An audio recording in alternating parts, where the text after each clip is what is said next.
Hello, crafty friends. Lisa here. I'm so excited to be back on the Whimsy Stamps channel, participating in Whimsy Stamps March ATC book hop featuring the ATC book die. Now, if you're new to the channel and like what you're seeing, go ahead and hit that subscribe button and ring that notification bell.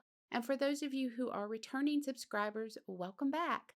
Below, you'll find a link to the next person in the hop along with all the hop details.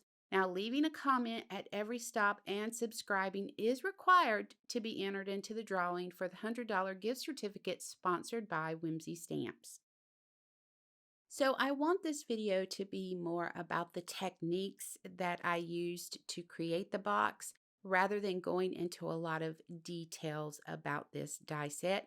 Instead, I'm going to give you the link for the product reveal video. And in that video, I give measurements, tips and tricks on how to assemble the box, and ideas on how to use it other than for artist trading cards. Off screen, I ran the book die and the box die through my die cutting machine using Bristol Smooth paper. I knew I was going to lay down a lot of layers of ink and other things on this book, so I needed something that would hold up to that. So I decided that airbrushing was going to be the quickest way for me to cover the box and do some stenciling while I'm at it. So here I have my favorite airbrush. This is a rechargeable airbrush. It's great for quick jobs like I'm doing here. I'm using alcohol inks, Dandelion and Sunshine Yellow, and I'm using Whimsy Stamps Honeycomb Drips stencil. You all know I love this stencil, and I'm going to show you how to create that awesome dripping look here in just a few minutes on this box. So let's go ahead and take this right into my grungy splatter box, and we're going to go ahead and start airbrushing this with the lightest yellow color, which is that Dandelion. So I'm covering the front and the back side of the box with the Dandelion ink. Once I have it completely covered, I'm going to come in with my honeycomb stencil, and I'm going to use the Sunshine Yellow and just airbrush over the stencil randomly on the outside of the box. And with this step here, I was not looking for complete coverage because I'm coming in and I'm adding more layers to this once I finish the airbrushing. Once I'm done with the airbrushing, I do take the time to go ahead and clean off my stencil and clean out my airbrush. I don't like to let that sit. And I just spray some alcohol in it and spray it through until it comes out clean. I clean my stencils the same way, spray alcohol on them and just wipe them off with a microfiber towel. So my next layer is actually going to be a stamped layer, and I'm using Whimsy Stamps Beehive Rubber Cling Stamp. This is a gorgeous image. The detail in it is absolutely amazing. I love this stamp. So here I am, I'm stamping right onto the front of the box with that stamp, and I'm using Memento Tuxedo Black ink because I'm going to bring in a couple of Copic colors and just add more layering to this. So I'm using a green, a blue, or more of a blue-green, and gray with this. Like I said, it's not to, do a fancy coloring with it. It's just to give it a little more interest. So here I am, I'm coloring in. I'm going to do the little wings on the bees fluttering around that beehive.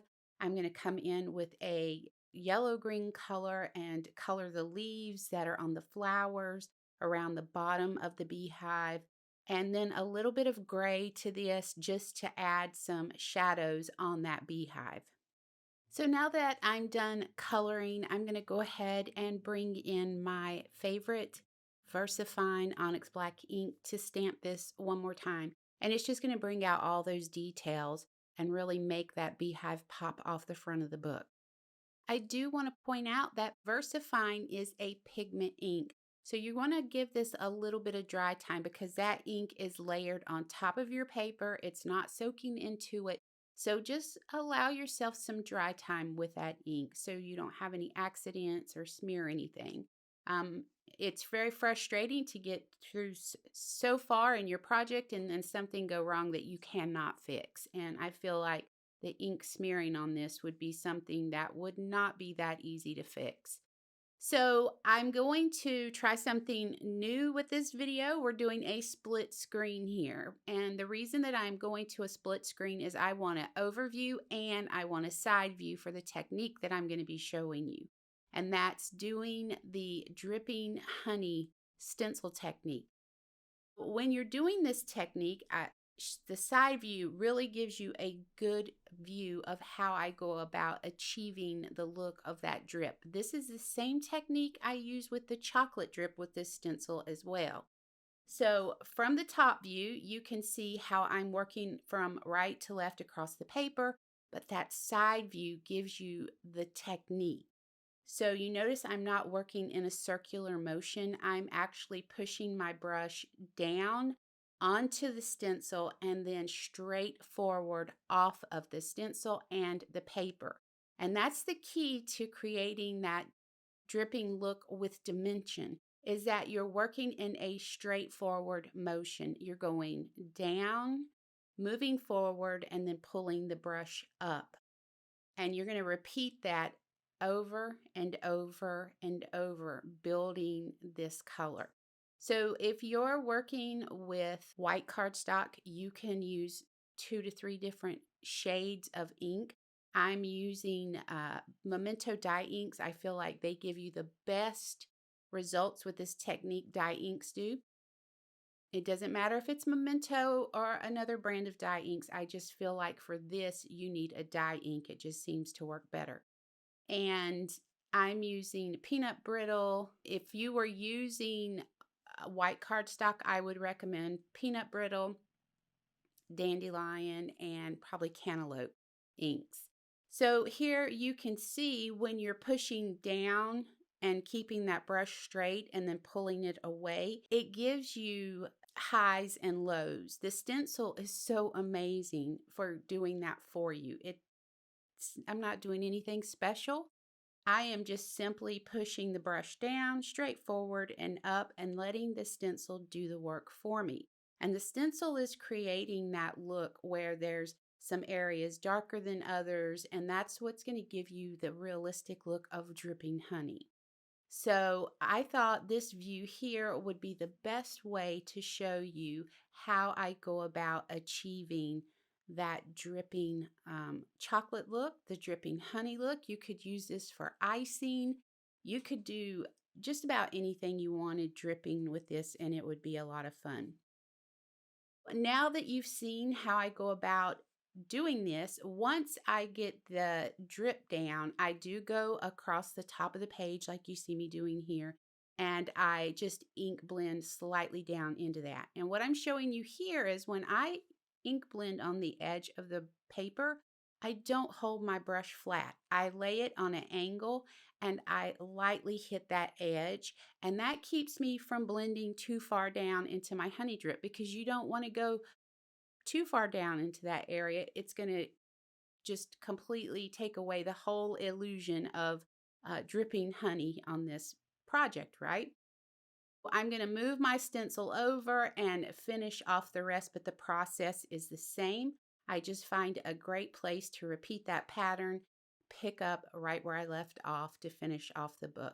So that's the secret to doing the dripping honey or chocolate icing, whatever you want to do. Remember, straight down, forward, and up. That's all it is.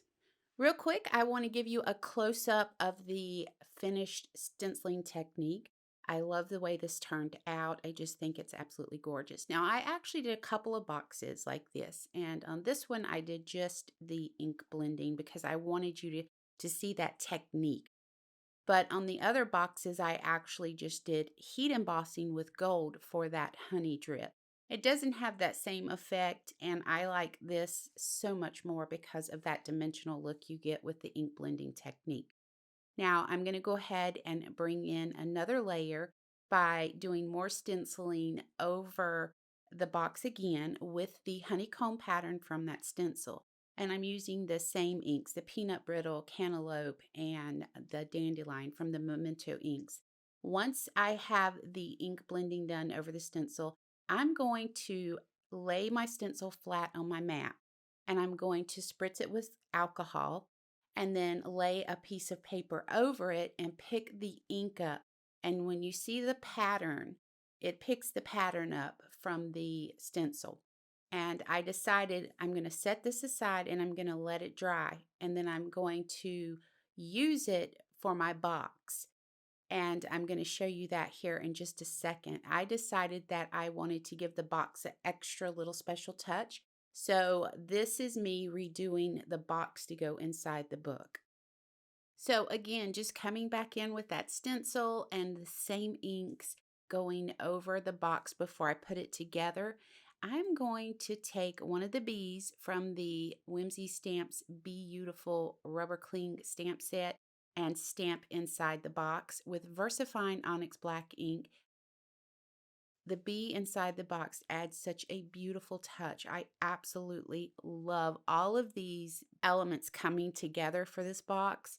And I think it's going to be so much fun to put some tea bags in and then maybe put in a gift basket with some honey sticks and maybe a coffee cup. This would be a great present for a grandmother or Mother's Day, maybe a mother-in-law, aunt. So I highly recommend that you check out that product reveal video to see how I put the box together, the tips and tricks that I offer in there. I think they're very helpful.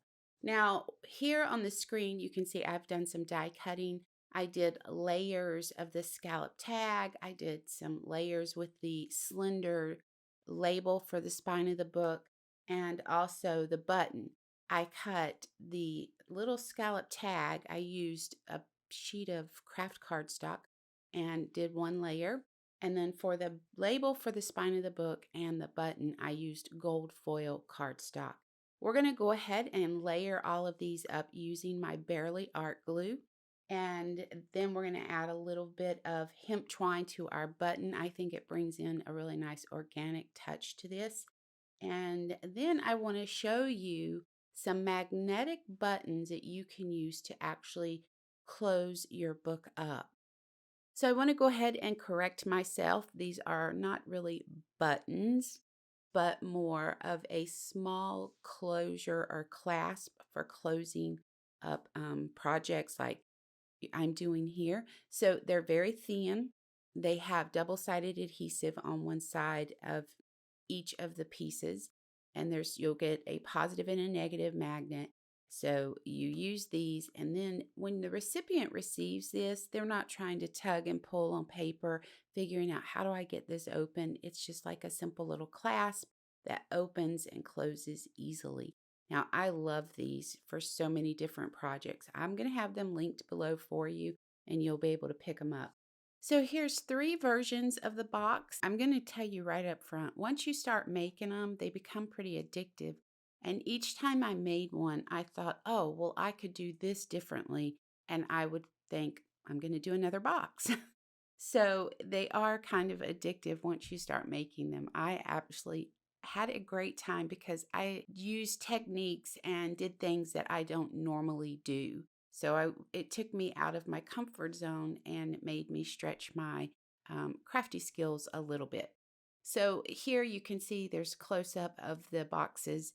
And I do want to do a quick reminder for you that the next stop in the hop is listed below in the description box along with all the details. You can comment and subscribe at each stop of the hop for a chance to win that $100 gift certificate to the Whimsy Stamps online shop. We truly appreciate you all so much for joining us. I have my affiliate links down below. If you want to check out the products, you can just click on those and head right over and check it out. Again, thank you for watching, and until next time, please take care.